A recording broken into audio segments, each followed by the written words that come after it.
I don't know. I don't know if Canelo should fight Bivol again at 175. I believe Bivol was a little too much for him. Just see that Canelo's used to fighting aggressive fighters, guys who come forward and after him, and I knew Bivol wasn't going to give him that.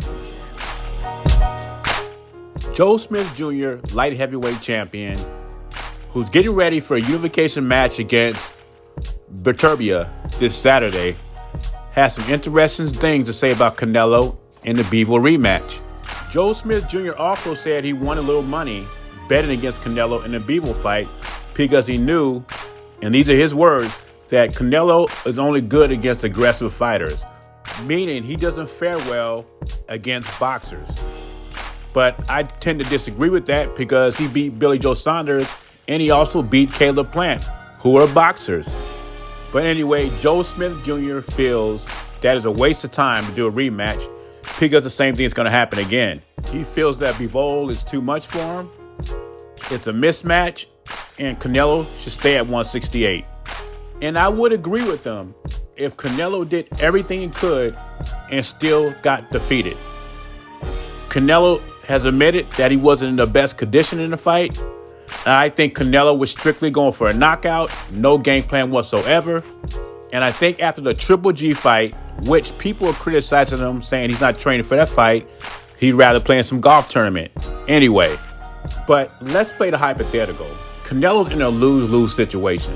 Okay, if he says, no, I'm going to stay to 168, I don't want the rematch, people are going to dog him out for that. You even had people criticize him for fighting Bivol in the first place because they thought Bivol was a cherry pick.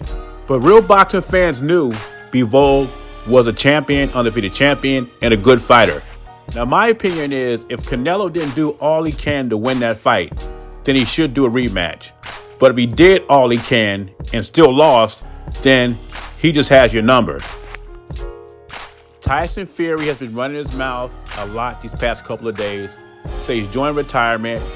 He has some exhibition fights lined up. He also said if they want me back in the ring, it's going to cost them $500 million, $500 million. And we know that's for fighting Alexander Usyk because you don't want no part of that. He also says Robert Garcia is not going to help Joshua win. He says the only way Joshua beats Usyk is with his help. If not, Joshua will be knocked out this time in 8 rounds. And I think that's the way Joshua's going to go because Joshua's not going to outbox Usyk. I think Joshua needs to get him out the first 6 rounds. I think he needs to be very aggressive in the rematch. But Fury believes if Joshua is aggressive the first 4 rounds, he'll be stopped in 8. And you know Fury, he likes to talk a lot. He also says he has the technique, the training, the style for Joshua to beat Usyk. Yet, for him to show us himself will cost $500 million. If middleweight, and that's what he calls Usyk, a middleweight, was so easy, why is the price tag so high? The rematch is August 20th, and I guess we'll see what happens.